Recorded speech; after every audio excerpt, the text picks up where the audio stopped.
Engine में प्रयोग होने वाला स्टार्टर मोटर एक इलेक्ट्रिक मोटर है जिसका प्रयोग इंजन को क्रैंक करने के लिए किया जाता है।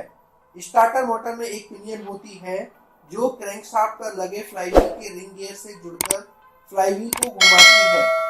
आधुनिक वाहनों में प्री इंगेज स्टार्टर मोटर का प्रयोग किया जाता है। इसमें एक मोटर लगी होती है जो इंजन को घुमाने के लिए आवश्यक टॉर्क उत्पन्न करती है। मोटर में बैटरी के द्वारा पावर सप्लाई की जाती है। यहाँ बैटरी और स्टार्टर मोटर के सर्किट को देख सकते हैं। सोलेनॉइड में भी बैटरी द्वारा ही पावर सप्लाई की जाती है। बैटरी और सोलेनॉइड के बीच पावर को ऑन या ऑफ करने के लिए इग्निशन स्विच का प्रयोग करते हैं। सोलेनॉइड एक प्रकार का इलेक्ट्रोमैग्नेटिक स्विच है जिसे एक्टिवेट होने के लिए करंट की आवश्यकता होती है। इग्निशन स्विच ऑन करते ही सोलेनॉइड एक्टिवेट हो जाता है। इस मूविंग कॉइल को प्लंजर कहते हैं।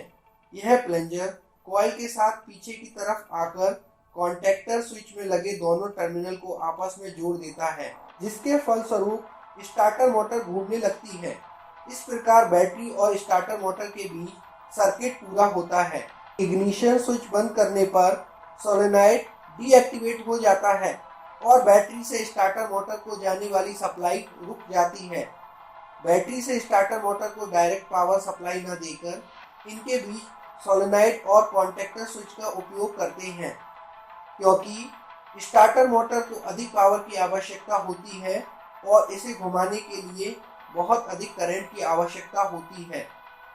इस करंट को नियंत्रित करने के लिए इग्निशन स्विच भी बड़ा लगाना पड़ेगा और बैटरी से इग्निशन स्विच व इग्निशन स्विच से स्टार्टर मोटर को जोड़ने वाली वायर भी अधिक मोटी प्रयोग करनी पड़ेगी, जो व्यवहारिक नहीं है।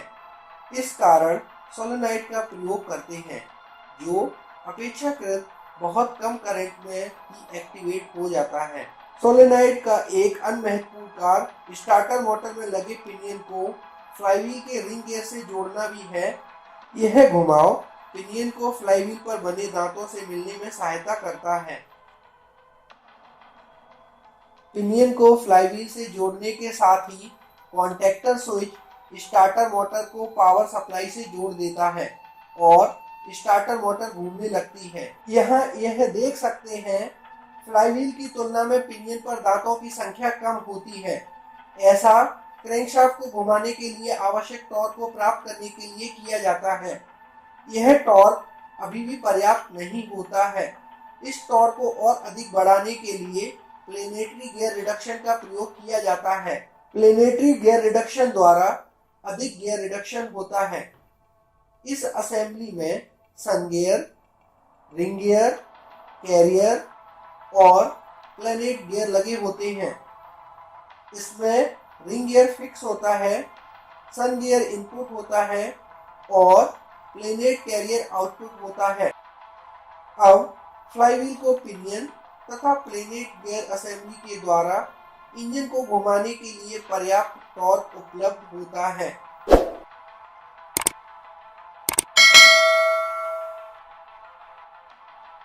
इंजन के स्टार्ट होने के बाद पिनियन को अपनी पूर्व स्थिति में वापस आना होता है, अन्यथा पिनियन के दांत खराब हो सकते हैं। इस स्थिति को प्राप्त करने के लिए इग्निशन की भी अपनी पूर्व स्थिति में आ जाती है। यदि इंजन के स्टार्ट होने के तुरंत बाद पिनियन अपनी पूर्व स्थिति में नहीं पहुंचती है तो फ्लाईव्हील पिनियन को तेज गति से घुमाना शुरू कर देगा और स्टार्टर मोटर खराब हो सकती है। इससे बचने के लिए स्टार्टर मोटर में वन वे क्लच का प्रयोग करते हैं। वन वे क्लच में आउटर रेस और इनर रेस के बीच में रोलर लगे रहते हैं। जब इनर रेस मोटर द्वारा घुमाई जाती है तो यह पिनियन को पावर स्थानांतरित करती है।